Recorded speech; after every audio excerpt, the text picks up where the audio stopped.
In the vast expanse of the galaxy, where alien empires rise and fall like cosmic tides, there exists a truth that would shatter the confidence of every species that dares to look down upon humanity. The most dangerous humans are often the ones who choose to hide in plain sight. The Zephyrian Council believed they understood power. They commanded fleets that could glass planets, wielded technologies that bent space and time, and ruled over dozens of subjugated worlds. When they decided to punish the human colony of New Terra for their insubordination, they thought themselves clever. Take one of their precious daughters, they decided, and gift her to the most unremarkable human they could find, a simple mechanic working in the outer rim of their territory. What the Zephyrians didn't know was that Marcus Chan, the quiet man who spent his days repairing starship engines in a forgotten space dock, had once been something else entirely. Something that had made the galaxy's most powerful civilizations tremble. Something they had tried very hard to forget. But the galaxy has a way of remembering its legends, even when those legends prefer to be forgotten. This is the story of what happens when gods mistake a sleeping dragon for a harmless pet, and the terrible beauty of watching that dragon slowly remember how to fly. The transport ship descended through the polluted atmosphere of Kepler Station like a metallic tear falling from heaven's eye. Its hull gleamed with the pristine polish that marked all Zephyrian vessels, a stark contrast to the rust-stained docking bays and jury-rigged structures that made up the forgotten outpost orbiting a dying star. Marcus Chan didn't look up from the plasma conduit he was repairing when the ship's engines roared to life in the distance. He'd grown accustomed to the comings and goings of various spacecraft over the past 3 years. Traders, smugglers, the occasional patrol, they all looked the same when you were elbow deep in someone else's mechanical problems. The wrench in his calloused hands moved with practiced precision, each turn calculated to coax life back into systems that most engineers would have declared beyond salvation. His workshop occupied the lowest level of the station, where the artificial gravity was strongest and the rent was cheapest. Tools and spare parts covered every available surface, organized in a chaos that made sense only to him. Shun. The voice belonged to Station Master Voss, a perpetually sweating man whose authority extended exactly as far as the airlocks would allow. Got visitors for you. Important ones. Marcus wiped his hands on an oil-stained rag and turned to see 3 figures entering his workshop. 2 were clearly Zephyrian and tall, pale humanoids with elongated skulls and eyes that shifted color based on their mood. Currently, those eyes held the amber tint of mild amusement. The third figure walked between them, and Marcus felt something shift in his chest. She was human, perhaps 25 years old, with dark hair that fell in waves around her shoulders and eyes the color of Earth's oceans. But it was the way she carried herself that caught his attention, spine straight, chin raised, every movement speaking of nobility even as the restraint cuffs around her wrists declared her a prisoner. Marcus Chan, the larger Zephyrian, spoke, his voice carrying the musical quality common to his species. I am Commander Vexhai of the Zephyrian Council Fleet. This is my aide, Subcommander Rentok. Marcus nodded, saying nothing. In his experience, when aliens in fancy uniforms showed up unannounced, the best strategy was to listen more than you spoke. We come bearing a gift, Vexhai continued, gesturing toward the human woman. This is Aria Castellan, formerly of the human colony New Terra. Her people have proven troublesome in their compliance with council directives. As a gesture of our magnanimity, we have chosen to place her in your care rather than subject her to the standard punishment protocols.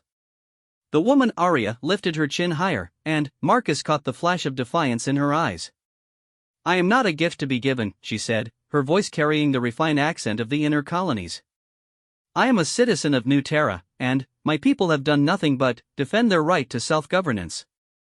Rentok's eyes shifted to a violent red. Your people fired on council vessels. That is an act of war. Your people tried to enslave our children, Aria shot back. That is an act of abomination. Marcus watched this exchange with growing interest.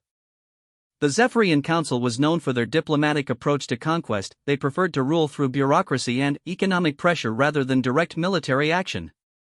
For them to resort to taking hostages suggested that whatever had happened on New Terra had rattled them more than they wanted to admit. The details of the conflict are irrelevant, Vexhai said, though Marcus noticed the slight tension in his jaw. What matters is that Miss Castellan now requires supervision. You have been selected as her guardian based on your exemplary record of compliance and your complete lack of political significance. The insult was delivered with the casual cruelty that Marcus had come to associate with the council's bureaucrats. In their eyes, he was exactly what he appeared to be, a simple mechanic, unremarkable and powerless, the perfect keeper for a political prisoner they wanted to disappear quietly. "What are the terms?" Marcus asked. "She remains in your custody indefinitely. You are responsible for her actions and her well-being.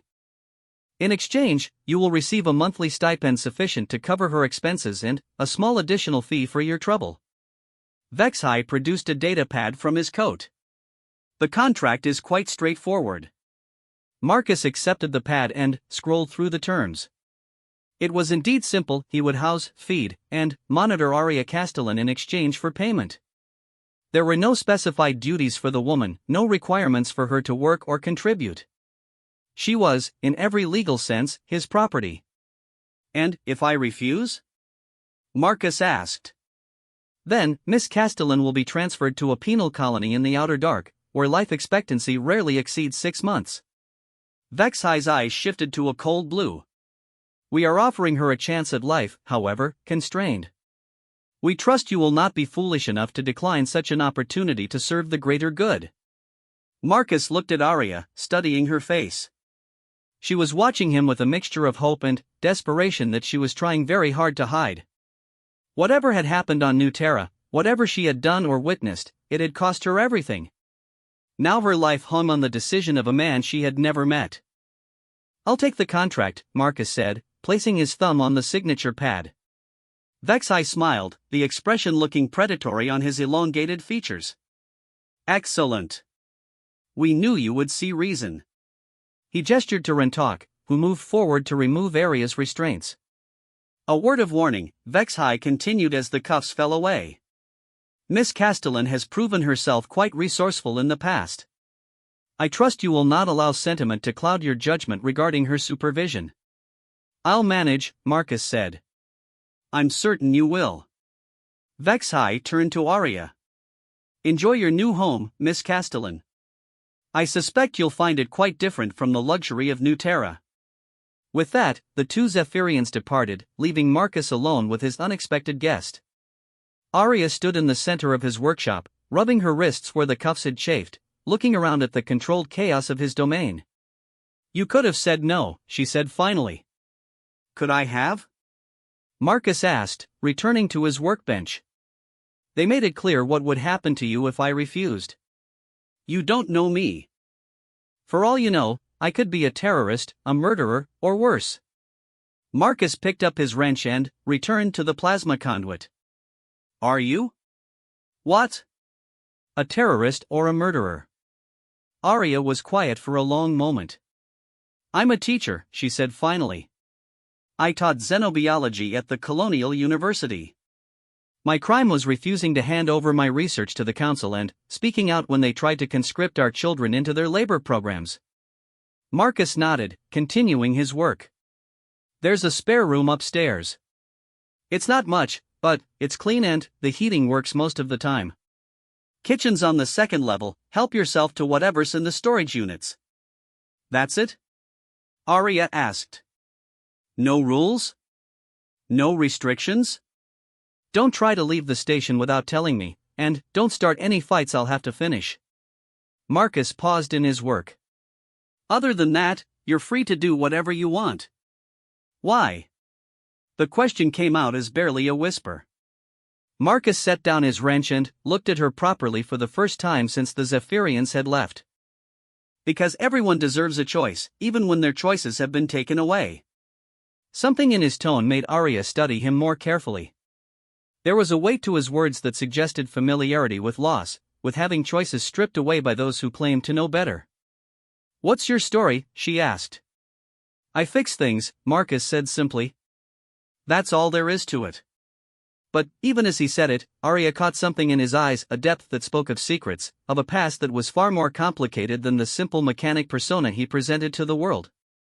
She had seen that look before, in the eyes of soldiers and spies, in the faces of those who had learned to hide their true selves behind masks of normalcy.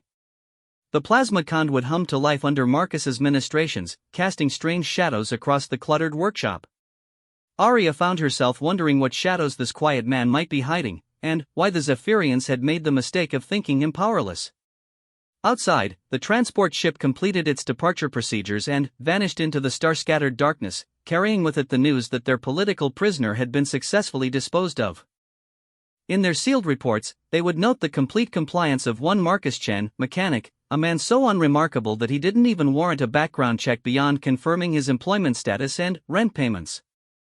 It was a mistake that would cost them everything they thought they knew about power, about humans, and about the sleeping dragons that sometimes chose to masquerade as simple mechanics in forgotten corners of the galaxy. But, for now, in the quiet of the workshop, there was only the sound of tools against metal and the beginning of a story that would reshape the balance of power among the stars. 3 weeks had passed since Arya Castellan had become Marcus Chan's unwilling houseguest, and she was beginning to understand that nothing about her guardian was quite what it seemed. It started with small things. The way he moved through his workshop with an efficiency that spoke of military training rather than years of civilian labor. How his hands, steady enough to perform microsurgery on delicate electronic components, showed the barely visible scars of someone who had handled weapons more sophisticated than plasma welders. Most telling of all was his collection of books, real, physical books hidden behind a false panel in his living quarters, written in languages she recognized as belonging to species the Zephyrian Council claimed had been extinct for decades. "You're staring again," Marcus said without looking up from the navigation computer he was rebuilding. Arya blinked, realizing she had been watching him work for the better part of an hour. "Sorry. I'm still adjusting to having time to think. Dangerous habit, thinking." Marcus's tone was dry, but not unkind. "What conclusions are you drawing? That you're not what you pretend to be." Marcus set down his micro-welder and, finally, looked at her. "What do you think I am?" "I don't know," Arya admitted. "But I know what you're not. You're not a simple mechanic who stumbled into this life by accident. Your workshop is too well equipped, your repairs are too precise, and your apartment has security measures that would make a council fortress envious." It was true. In the weeks since her arrival, Arya had noticed the subtle modifications Marcus had made to their living space.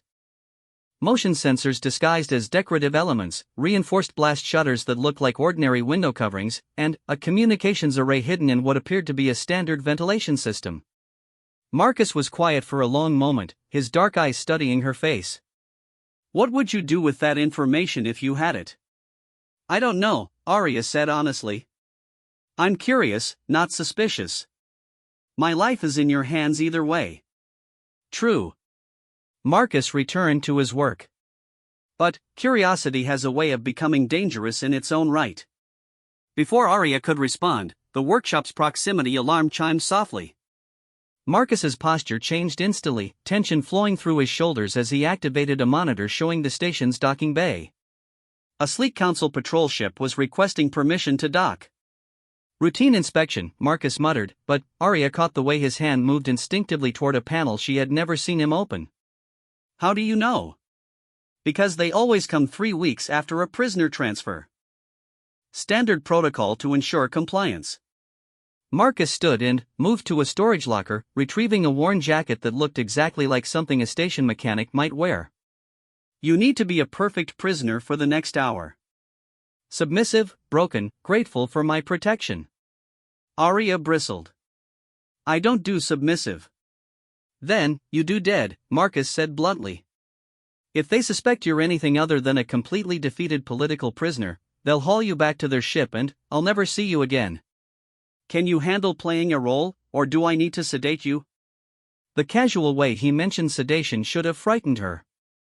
Instead, Arya found herself analyzing the logistics of it, how he would do it quickly enough to avoid her resistance, what drugs he would use to ensure she appeared naturally unconscious rather than chemically subdued. The fact that she was thinking like a tactician rather than a victim was troubling for reasons she didn't want to examine.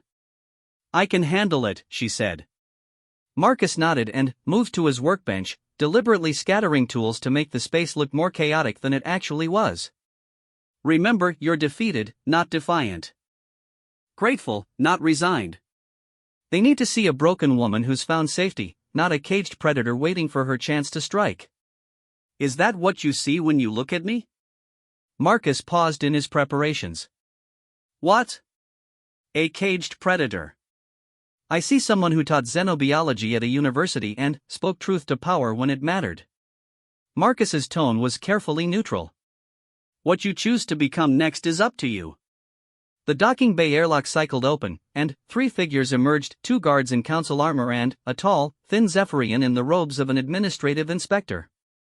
They moved through the station with the arrogant confidence of those who had never encountered meaningful resistance.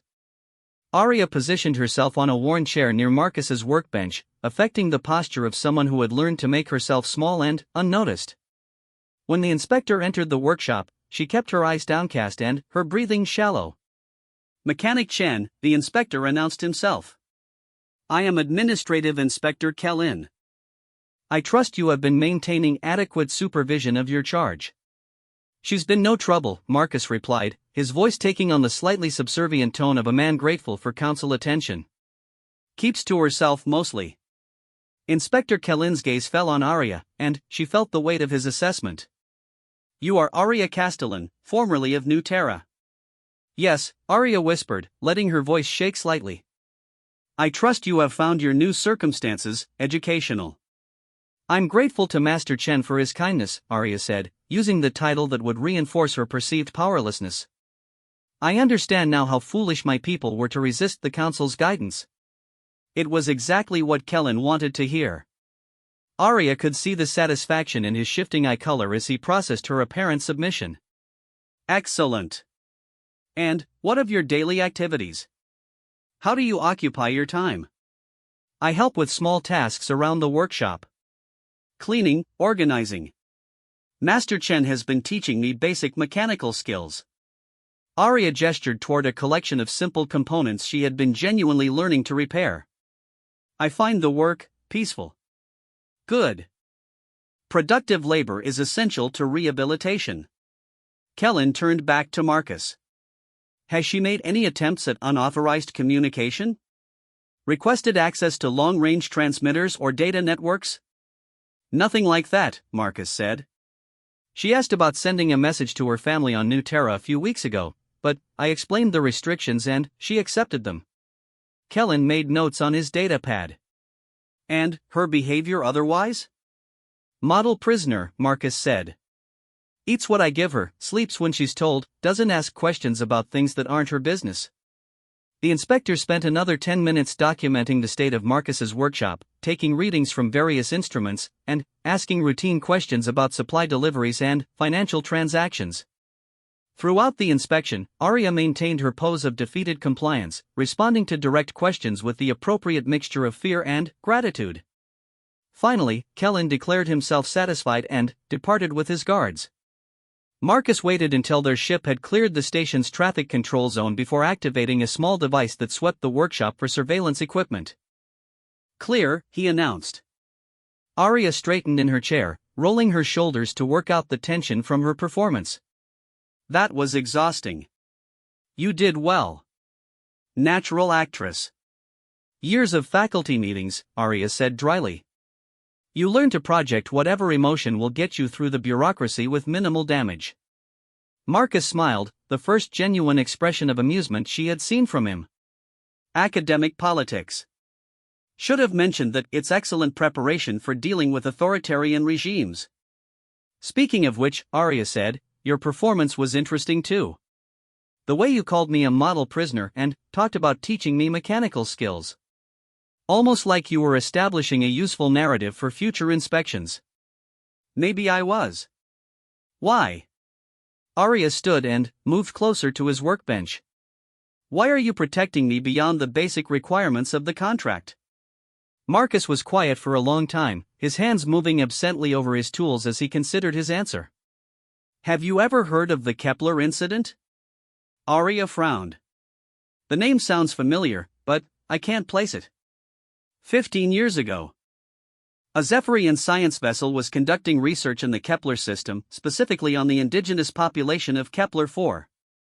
They were using the local children as test subjects for consciousness transfer experiments. Arya felt her blood turn to ice. What happened? Someone stopped them. Marcus's voice was completely flat now, devoid of emotion. The science vessel was destroyed. All hands lost. The research data was transmitted to every major news network in Council space before anyone could suppress it. I remember now, Arya said slowly. There was a massive scandal. The Council claimed it was an accident, but rumors suggested sabotage. Not sabotage. Justice. Something in Marcus's tone made Arya study his face more carefully. How do you know so much about it? Because I was there. Marcus set down his tools and looked directly at her. I was part of a Council Special Operations Unit investigating reports of unauthorized research. When we discovered what was really happening, I made a choice. Arya felt the world shift around her as pieces of a puzzle she hadn't known existed suddenly clicked into place. You destroyed the ship. I transmitted the data and ensured the ship couldn't leave orbit with its surviving test subjects. Marcus's voice remained steady, but Arya could see the weight of memory in his eyes. 27 children were rescued. 43 Council personnel died. And you? Officially? I died in the explosion along with everyone else. In reality, I was extracted by people who believed that sometimes good soldiers have to become something else to stay good.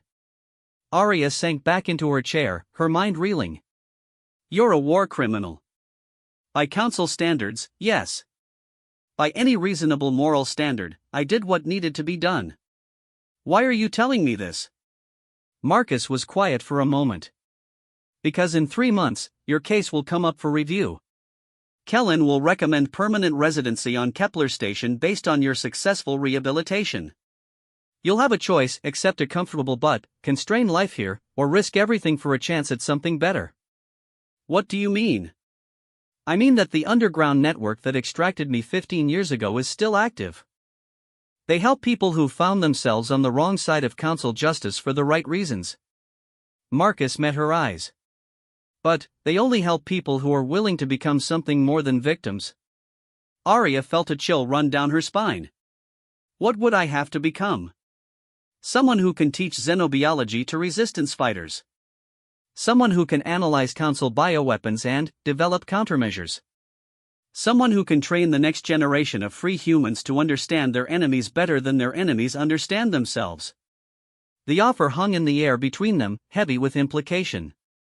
Arya thought of her students on New Terra, of the children the Council wanted to conscript into their labor programs, of the research they had tried to steal from her. And if I choose to stay here instead? Then, you stay here. I'll continue to protect you as best I can, and you'll live a quiet life fixing navigation computers and pretending to be grateful for Council mercy. What do you think I should do?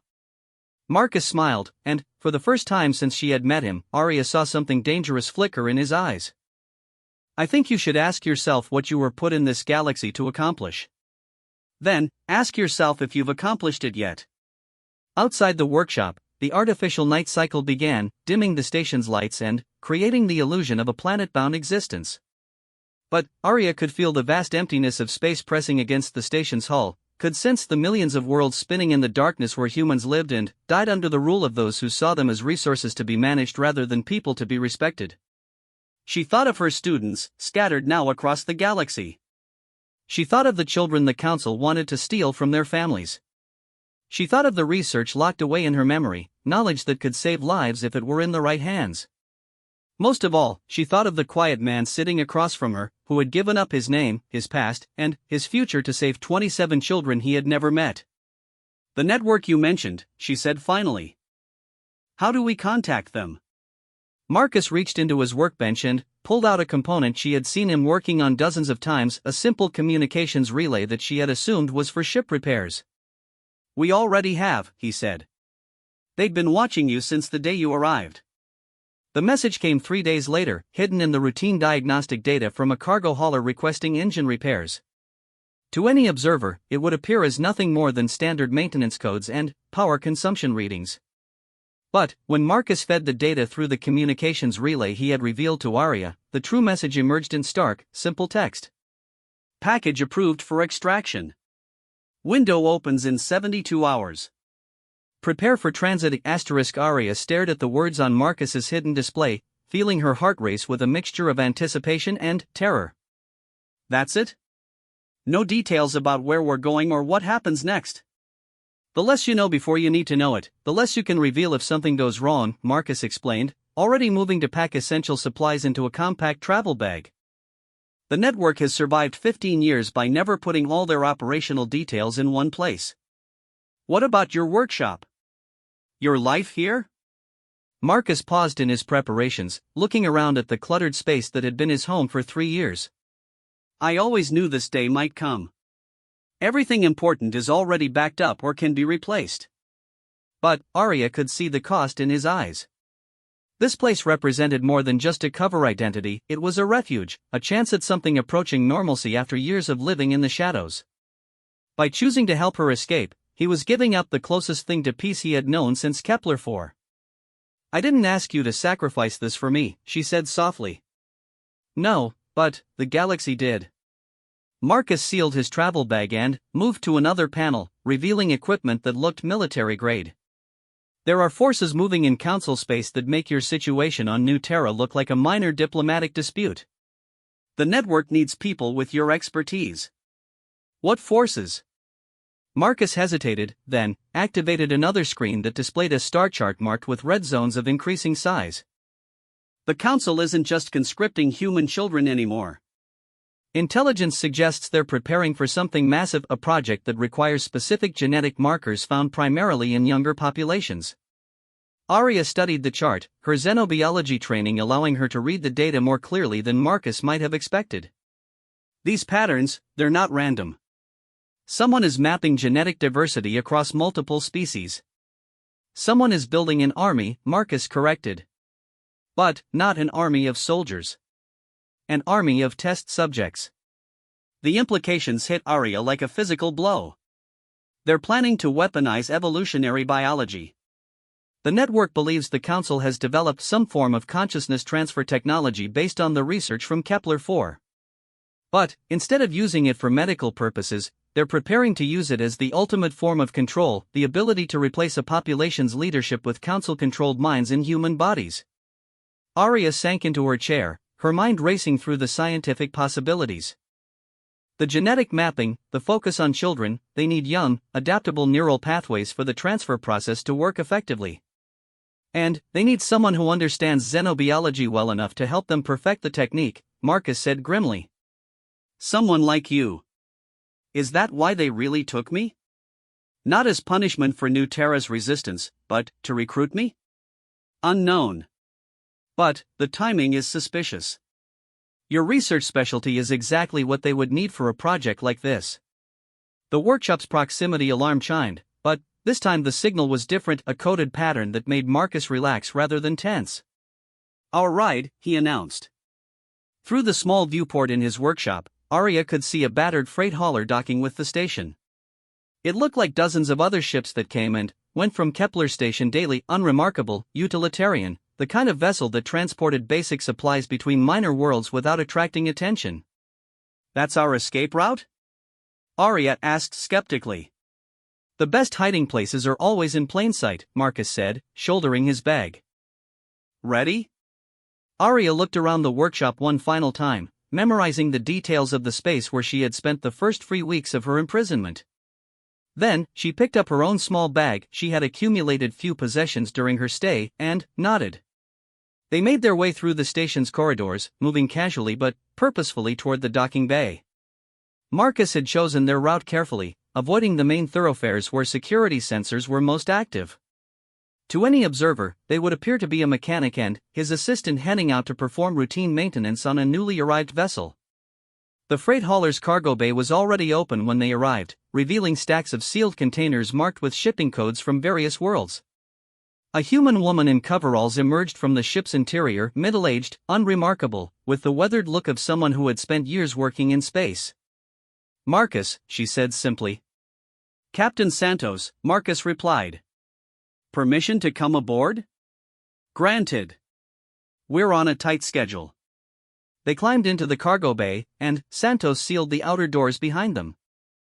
The ship's interior was larger than it appeared from outside, with hidden compartments and modified systems that spoke of careful engineering. Welcome to the Underground Railroad, Santos said to Arya.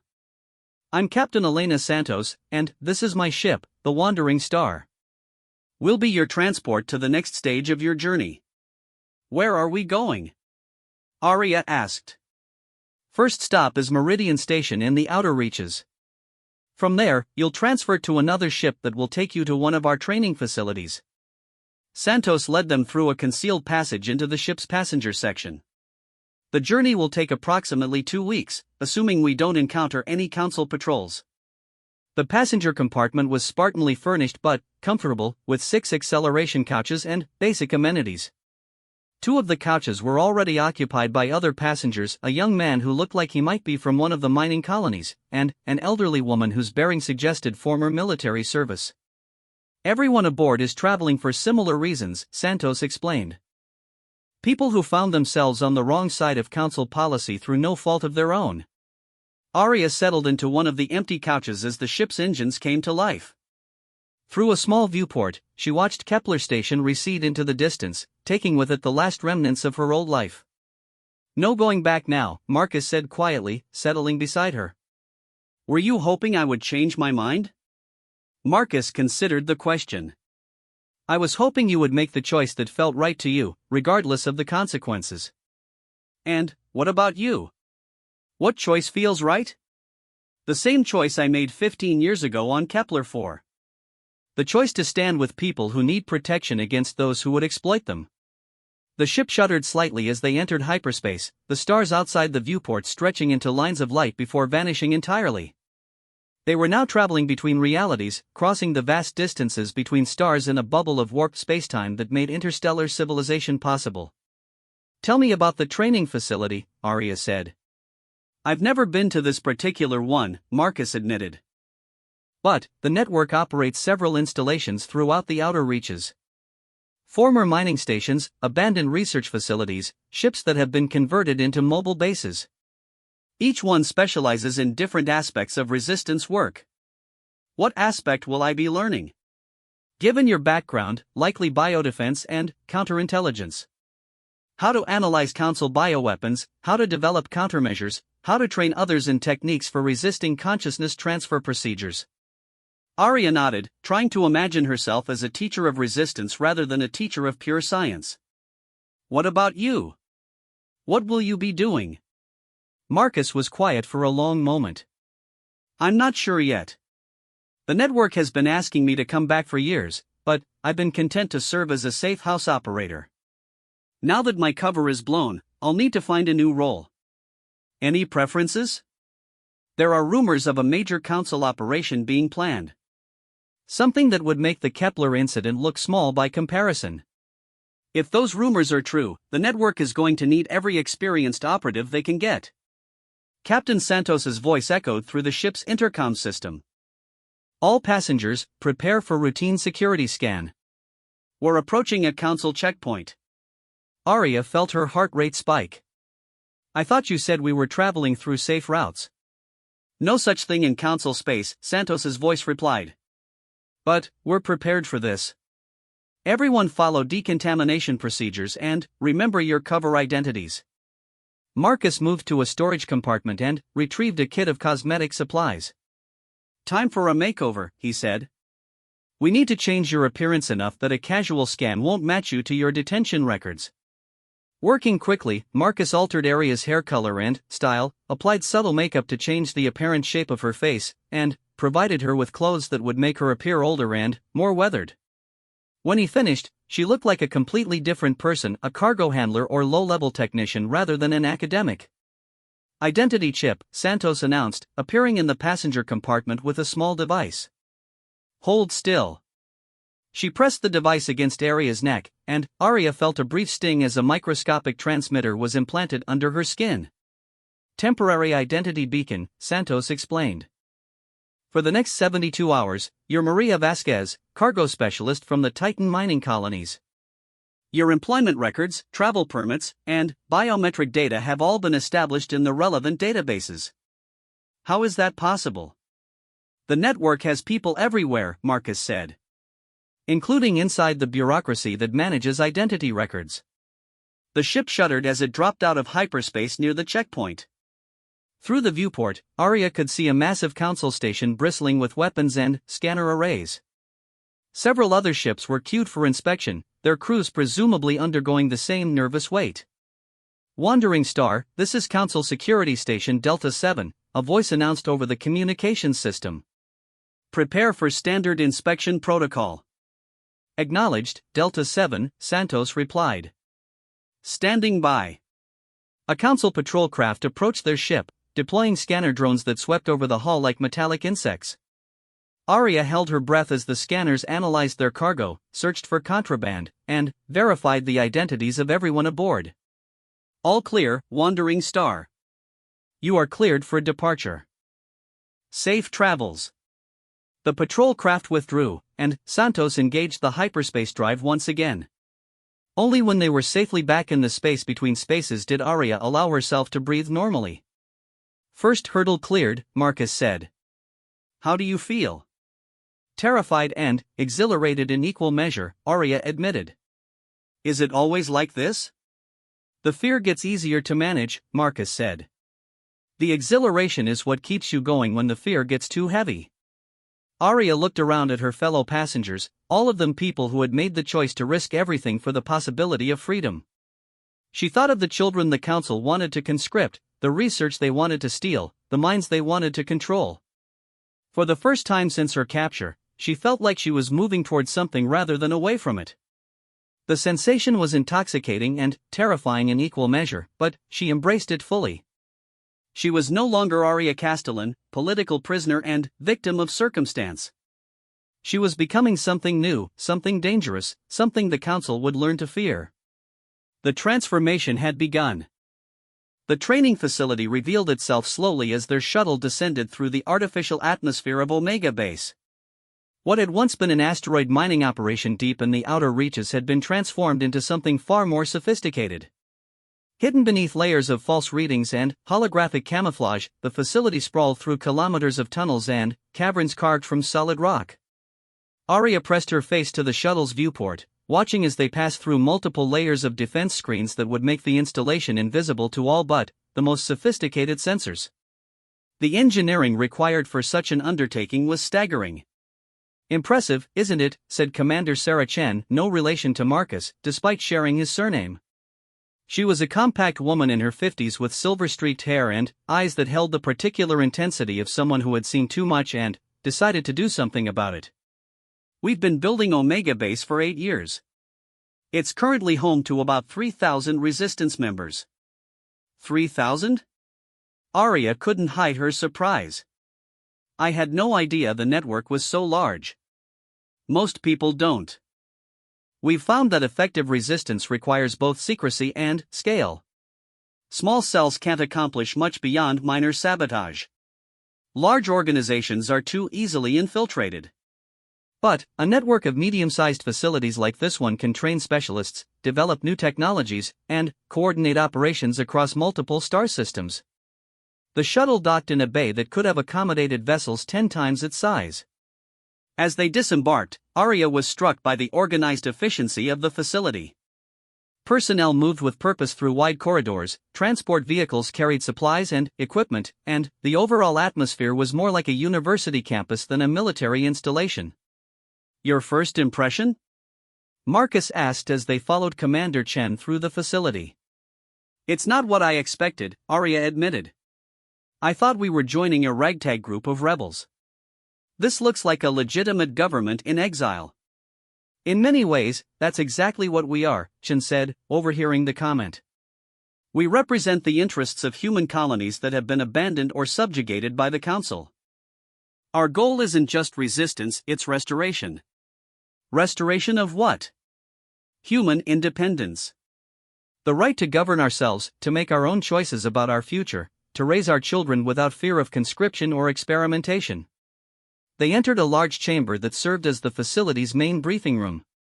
Wall-mounted displays showed star charts, population data, and what appeared to be intelligence reports from across Council space. At the center of the room stood a holographic projector displaying a three-dimensional map of the galaxy with various symbols marking different types of activity. "Welcome to the War Room," Chen announced. This is where we coordinate resistance activities across 47 star systems. Arya studied the displays, her scientific training allowing her to parse the data more quickly than most newcomers. These population statistics, you're tracking genetic diversity patterns. Very good. We've been monitoring council activities for the past 5 years, documenting their systematic targeting of specific population groups. Chen activated a control that highlighted certain areas of the galactic map. What patterns do you see? They're not random, Arya said, moving closer to examine the data. The targeted populations all share certain genetic markers associated with neural plasticity and consciousness transfer compatibility. Exactly. And, based on our intelligence, they're accelerating their collection efforts. We estimate they'll begin the next phase of their operation within 6 months.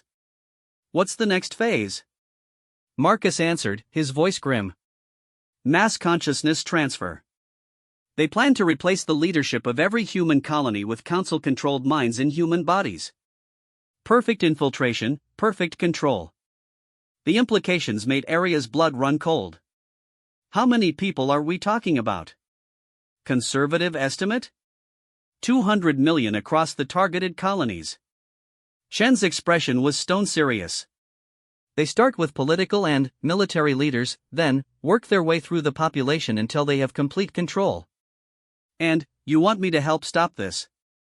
We want you to help us understand it, Chen corrected. Your expertise in xenobiology makes you one of the few people qualified to analyze council consciousness transfer technology. If we can understand how it works, we can develop countermeasures. Show me what you have. Chen led them to a smaller chamber filled with analysis equipment and specimen containers.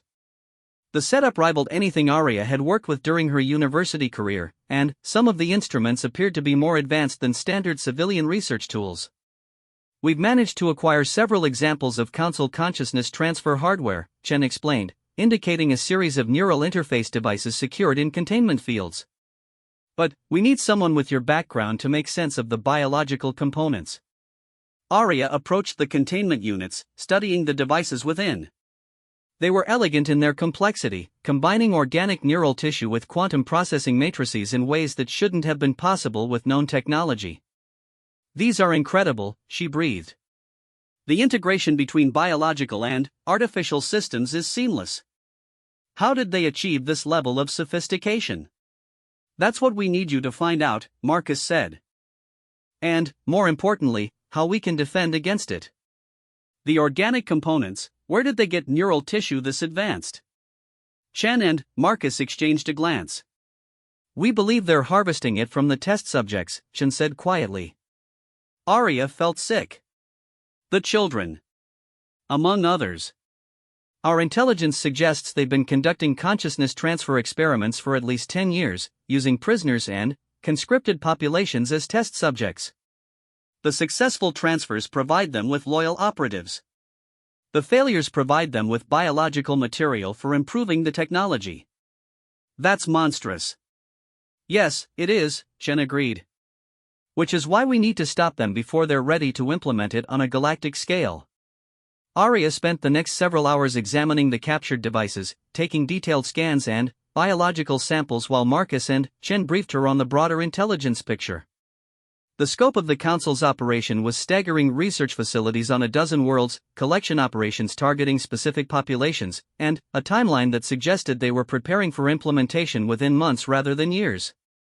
The good news, Chen explained as they reviewed the data, is that consciousness transfer technology is inherently fragile. The biological components require specific conditions to remain viable, and the quantum matrices are susceptible to certain types of interference. What kind of interference? That's one of the things we need you to determine. But, our preliminary research suggests that properly tuned electromagnetic fields can disrupt the transfer process, potentially causing catastrophic feedback to the source consciousness. Arya considered the implications. You're talking about developing a weapon that could kill Council operatives through their consciousness transfer implants. We're talking about developing a defense system that could protect human populations from involuntary consciousness transfer, Chen corrected. The fact that it might also neutralize existing Council operatives is a secondary consideration. A secondary consideration that could turn this into a real war rather than a resistance movement. Marcus spoke up. Arya, they're already planning to overwrite the minds of 200 million humans. How is that not already a war? She had no answer for that.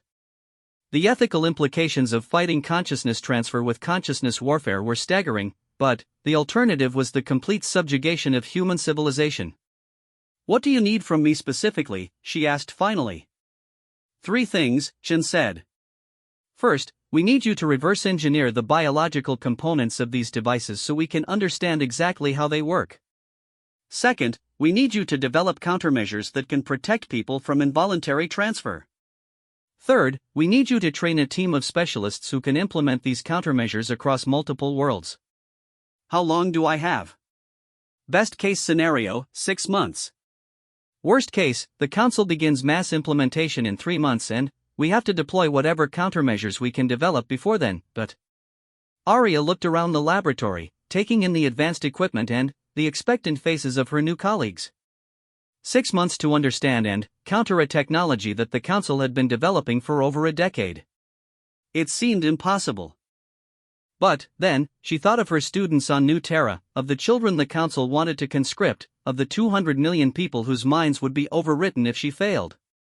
Sometimes impossible was simply another word for necessary. I'll need full access to your research databases, a team of qualified assistants, and authorization to requisition any equipment I think we might need, she said.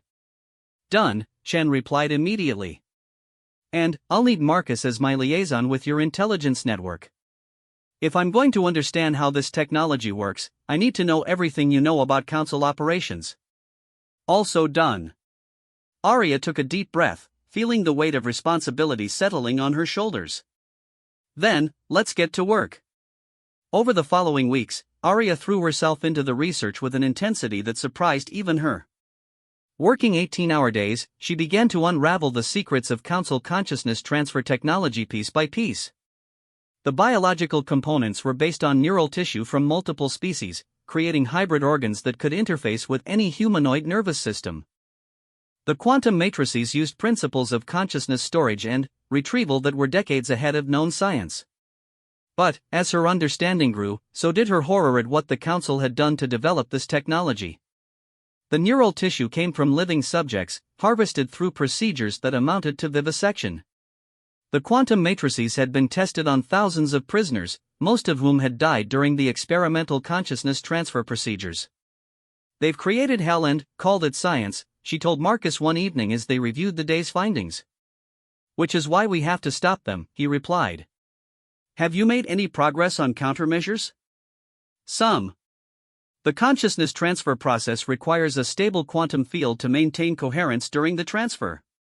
If we can develop a way to disrupt that field, we can prevent the transfers from taking place.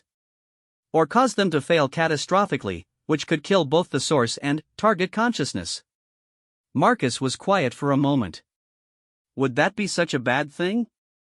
The Council operatives are victims too, Arya said. Most of them probably have no idea what's been done to them. Killing them to stop the Council would make us no better than the people we're fighting. Sometimes being better than your enemies is a luxury you can't afford. Arya studied his face in the dim laboratory lighting. Is that what you told yourself when you destroyed the research vessel at Kepler-4? Every day for 15 years, Marcus admitted.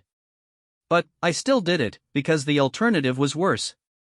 And if I develop a weapon that kills innocent people, will you still support my decision? Marcus met her eyes. I'll support whatever decision you think is right. But I hope you'll consider that sometimes saving innocent people requires difficult choices. The conversation haunted Arya as she continued her research. The technical challenges were solvable. She was confident she could develop countermeasures that would protect people from consciousness transfer. But the moral challenges were far more complex. How do you fight an enemy that has turned your own people into weapons? How do you defend freedom without becoming the thing you're fighting against? As she worked late into the night, surrounded by the evidence of Council atrocities and the tools she was building to fight them, Arya realized that the most important battle wasn't being fought in laboratories or on battlefields. It was being fought in the hearts and minds of people like her, people who had to choose between being victims and becoming something they had never wanted to be. The council had tried to turn her into a prisoner. Now she was choosing to become a weapon. The question that remained was what kind of weapon she would choose to be. The breakthrough came at 3 in the morning on a Tuesday that felt like any other day in the laboratory until it became the day that changed everything. Arya had been working on the quantum field equations for consciousness transfer when she noticed an anomaly in the data, a pattern that shouldn't have existed according to council research parameters. Following her instincts, she ran a series of simulations that revealed something extraordinary. The council's consciousness transfer technology wasn't just transferring minds from one body to another. It was creating quantum entangled links between all transferred consciousness, effectively turning every converted operative into a node in a vast neural network. "Marcus," she called out, her voice tight with excitement and horror. "You need to see this." Marcus emerged from the adjacent chamber where he had been analyzing intercepted council communications. Over the months they had worked together, their partnership had evolved from guardian and protected into something resembling intellectual equals, each bringing complementary skills to their shared mission. "What did you find?" Arya gestured to her displays, which showed a complex web of quantum connections spanning multiple star systems. "The consciousness transfers aren't independent operations. Every converted mind is linked to every other converted mind through quantum entanglement. The council isn't just replacing human leaders, they're building a collective consciousness that spans the entire galaxy." Marcus studied the data, his expression growing darker as the implications became clear. "A hive mind. More than that. A hive mind with the memories, knowledge, and accumulated experience of every person they've converted. They're not just controlling human colonies, they're stealing everything those people knew and making it part of their collective intelligence. Can we disrupt it?" "That's the beautiful part," Arya said, unable to suppress the fierce joy in her voice. "The quantum entanglement that makes the network powerful also makes it incredibly vulnerable. If we can introduce the right kind of interference into the quantum field, we can bring down the entire network at once. Every converted operative, every consciousness transfer device, every quantum storage matrix. One coordinated pulse and the whole system collapses." Marcus was quiet for a long moment, absorbing the magnitude of what she had discovered. What would happen to the converted operatives? Unknown. The consciousness transfers might simply fail, returning the original personalities to control. Or the quantum feedback might kill both the transferred and original consciousness, leaving empty bodies. Or something else entirely. We're in completely uncharted territory here. How certain are you that this would work? Based on my analysis of the captured devices and the quantum field equations? 97% certain that we can disrupt the network. What happens after that? Arya shrugged. We'd be conducting the largest consciousness transfer experiment in galactic history. What do we need to make it happen? A quantum field generator powerful enough to reach across multiple star systems simultaneously. Something that can broadcast on the specific frequency needed to disrupt council consciousness transfer matrices. Marcus activated his communication array and sent a coded message to Commander Chen. Within minutes, she appeared in the laboratory with several other senior resistance leaders, all of them looking like they had been awakened from deep sleep. "This better be important," Chen said, though her tone suggested she was more curious than annoyed. Arya spent the next hour explaining her discovery, walking them through the quantum equations and field diagrams that proved her theory. As she spoke, she watched the faces of the resistance leaders shift from skepticism to excitement to grim determination. "The technical requirements for the field generator?" asked Dr. Elena Vasquez, the network's chief engineer. "Substantial but achievable," Arya replied. "We'd need to modify one of the larger deep space communication arrays, probably something in the 50-kilometer range. The power requirements would be enormous. We're talking about broadcasting a signal that can reach across light years of space." "The Meridian Array," Chen said immediately. "It's a decommissioned council communications station in the outer reaches. We've been using it as a listening post for the past 2 years.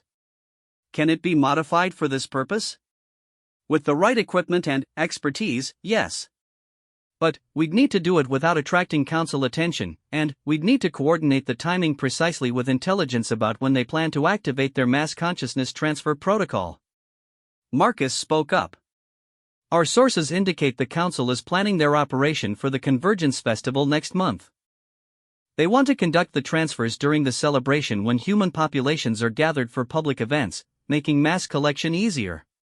That gives us 4 weeks, Shen said. Can we modify the array and test the system in that time frame? If we commit every available resource and engineer, Vasquez said. But there's no room for error. We get one chance at this. What about the moral implications? Asked Colonel James Morrison, the facility's security chief. We're talking about potentially killing millions of people, including Council operatives who may be victims themselves. The question hung in the air like a toxic cloud. Arya felt the weight of every eye in the room focusing on her, waiting for her answer to the ethical dilemma she had been wrestling with for weeks. The Council's plan would overwrite the minds of 200 million humans, she said finally. If we do nothing, those people die anyway, their consciousness deleted and replaced with Council-controlled minds. At least this way, we're fighting for the possibility of saving them. And if the quantum feedback kills them? Then, they die free instead of dying as slaves. Arya's voice was steady, but Marcus could see the pain in her eyes. I've spent months analyzing this technology, studying what the Council has done to their test subjects. The consciousness transfer process doesn't preserve the original mind, it overwrites it completely. Every person they've converted is already dead in every way that matters. We're not killing them, we're trying to free them from a fate worse than death. The room fell silent as everyone absorbed the implications of her words. I need to know that everyone in this room understands what we're proposing, Shen said. We're going to declare war on the Council's consciousness transfer network. If this works, it will cripple their ability to control human populations. If it fails, they'll know we exist and they'll hunt us down with everything they have. If we don't try, human civilization ends in 4 weeks, Morrison pointed out. That's not really a choice. Chen looked around the room, meeting each person's eyes. All in favor of Operation Quantum Storm? Every hand rose without hesitation. The next 4 weeks passed in a blur of frantic preparation. The entire resistance network mobilized, with engineers and technicians converging on the Meridian Array while intelligence operatives worked to gather real-time information about Council operations. Arya found herself at the center of it all, coordinating modifications to the array while simultaneously training teams of specialists who would need to operate similar systems on other worlds if the primary mission succeeded. The responsibility was crushing, but she discovered that she thrived under the pressure. You've changed, Marcus observed one evening as they reviewed the final system specifications. How so? When I first met you, you were a teacher who had been thrust into circumstances beyond your control. Now you're a leader making decisions that will affect the fate of millions of people. Arya considered this. I think I was always this person. I just needed the right circumstances to discover it. Any regrets about the choice you made on Kepler Station? None whatsoever. What about you? Any regrets about revealing your secret to help me escape? Marcus smiled. I spent 15 years pretending to be someone I wasn't, hiding my past and trying to find peace in anonymity. But some wars don't end just because you stop fighting them. They follow you until you have the courage to turn around and face them. And now we're facing them. Now we're winning them. The final day arrived with the characteristic chaos of any major operation. Last-minute system checks, final intelligence updates, and the terrible waiting that preceded any irrevocable action.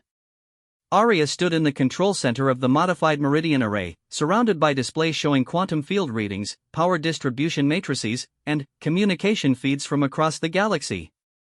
All stations report ready, Chen announced from her position at the command console. Dr. Castellan, the system is at your disposal. Arya looked out through the control center's viewport at the massive array extending into space, 50 kilometers of precisely tuned quantum field generators that would either save human civilization or announce their existence to the Council in the most dramatic way possible. Intelligence confirms Council mass consciousness transfer operations beginning in T-60 seconds, reported the communications officer. All teams, prepare for quantum field activation, Arya announced. Remember, we only get one chance at this. If the field destabilizes or the targeting is off by even a fraction, the entire operation fails. 30 seconds to console activation. Arya's hands moved over the controls with steady precision, initializing systems that had taken months to design and weeks to build. Around her, dozens of technicians monitored every aspect of the array's performance. 10 seconds to console activation. 5 seconds. Console consciousness transfer operations confirmed active across all target systems. Quantum field generator to full power, Arya commanded. Targeting all console consciousness transfer frequencies. The array came alive with a brilliance that was visible across the star system, quantum energy surging through precisely tuned field generators in patterns that would have been beautiful if they weren't so deadly. Field propagation confirmed, called out Dr. Vasquez. Quantum interference patterns holding steady. First system disruption confirmed, the communications officer reported. Console operations in the Centauri sector have gone dark. Second system disruption confirmed. Vega sector. Third system. Fourth. Fifth. The reports came in rapid succession as the quantum interference pulse spread across the galaxy at faster than light speeds, disrupting consciousness transfer operations wherever it encountered them. That's it, Arya announced, her voice barely audible over the sound of her own heartbeat. Field propagation complete. All console consciousness transfer operations in the affected sectors have been neutralized. The control center erupted in cheers, but Arya found herself thinking of the unknown millions whose fate had just been decided by her calculations and her courage to act on them. What happens now? Someone asked. Marcus answered from his position at the intelligence console. Now we find out if we just saved human civilization or started the war that destroys it. Either way, Shin said, we made a choice to fight rather than surrender. History will judge whether it was the right choice. Arya looked out at the array, now powering down after its momentous activation, and thought about the simple mechanic who had been willing to sacrifice everything to save a stranger, and the teacher who had discovered that sometimes the most important lessons could only be taught through action. The dragon had remembered how to fly, and the galaxy would never be the same.